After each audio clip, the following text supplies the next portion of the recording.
So my new gauge came in for my temperature gauge for the deuce and a half. I wasn't going to shoot this anyways, but there's some differences that I wanted to kind of show you, and I'm not sure whether this is a reproduction, which I think it might be, but there are some differences in the gauge. So here's the deal. First of all, this is the old gauge, okay? And if I turn my old gauge over and I go like this and tap it, it'll go to 240. And then you switch it back over and go back, and you can go back and forth and wiggle it and make it move. I don't think they're supposed to do that. It doesn't work anyway, but I don't think they're supposed to do that. And I'm pretty sure it's the gauge that's wrong, but the new gauge, okay, still has the same numbers on it. Still has those same. This still has the same MS numbers in it.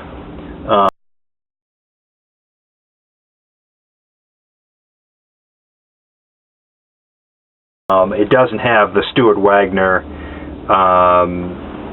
you know, like this is the old gauge, the Stuart Wagner 505S and the good old Made in the USA on it.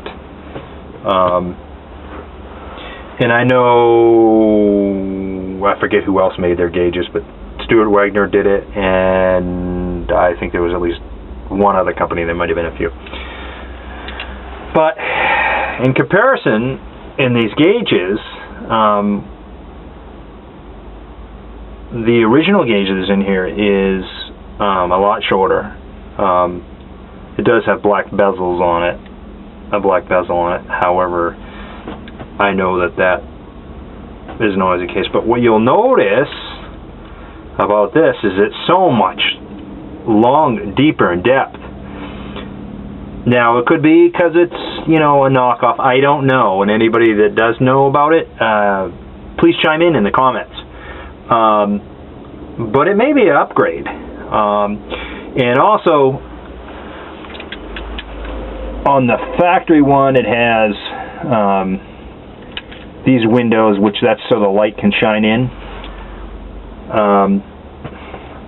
Which is, well, most of you know the whole idea about the gauges and how incredibly bright they are. So anyways,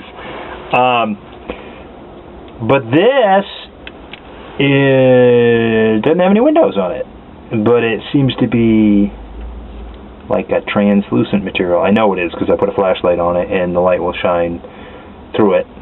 The other thing they put on here is there is a, right here, and I'm sorry about the bad camera angles because I can't really see what I'm doing on the camera. There is a rubber boot, which is definitely an improvement, because what it does is it would take some of the vibration out of it. So it's got to help some as far as that's concerned. But anyways, you know, it still has the ribbed connector on the sending unit side, and then the regular one on the power input side. So it's still like that. Like I said, though, the gauge is very noticeably deeper than the other gauge. So I honestly don't know if this is really kind of a knockoff, or this is actually an improvement, or this is just a different manufacturer, or it's a reproduction.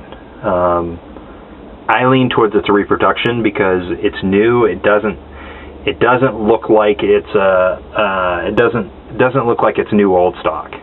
And the description says new on the thing. But anyway,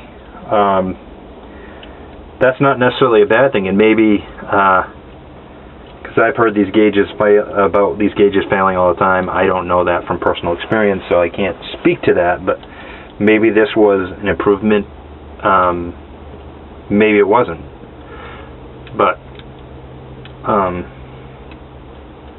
I kind of lean towards that this might be an improvement over the originals. And not so much a cheap knockoff of it, but it very well may be. I don't know that for sure. So what this gauge doesn't do is it won't flop around or anything like that. So I think that might be a telltale sign that the gauge is broken. That's just my thoughts.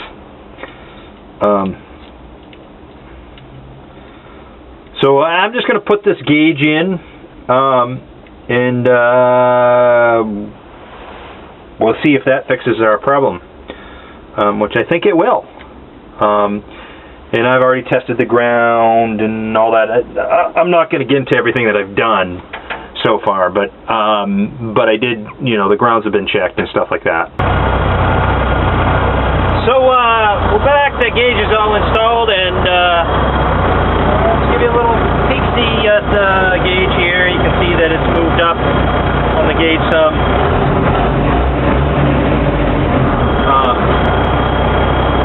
And you can see that I have a temperature. So we got it working. Let's shut this off for a minute.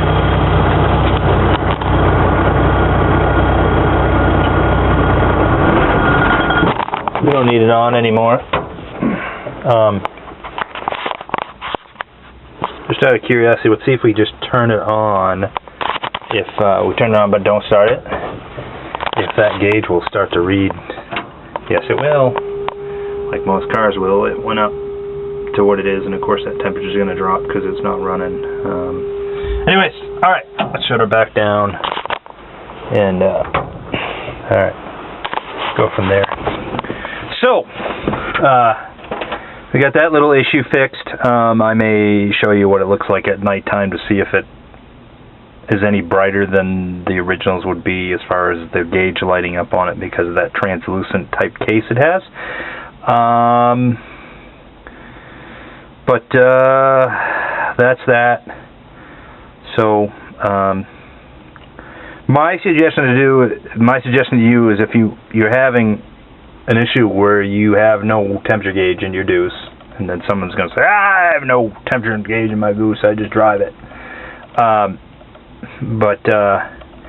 That I would check. One way that might help you figure out whether it's the gauge or the sending unit would be to check and see if I think, suspiciously, I think that if you can take the gauge and tap it like that, this is after you check to make sure you've got a good ground, because a lot of times that's all it is a ground problem. If you can do what I did with that other gauge and just tap on it, and it flips from 120 to 240 like that, that might be an indication that that gauge has got something busted inside. I'm not going to say I'm 100% sure on that. Of course, if someone knows that, then please chime in on it, because I've never replaced one before other than this one, so I don't know if that's normal for that to act that way, as far as if you tap it or turn it upside down and then it swings to 240. I wouldn't think it was. This one doesn't do it. The one other thing you'll notice about this gauge, of course, is it's that green color, so it's a little different. The others had like a blackish, a dark green. I think it's dark green. I don't think it's a real dark green. I don't think it's actually black. The original gauges. But as I said before, anybody that knows anything about those gauges, whether that's an updated version of that same gauge or whether that's a aftermarket or whether it's a knockoff, let me know. I'm curious. I'm happy with it for now.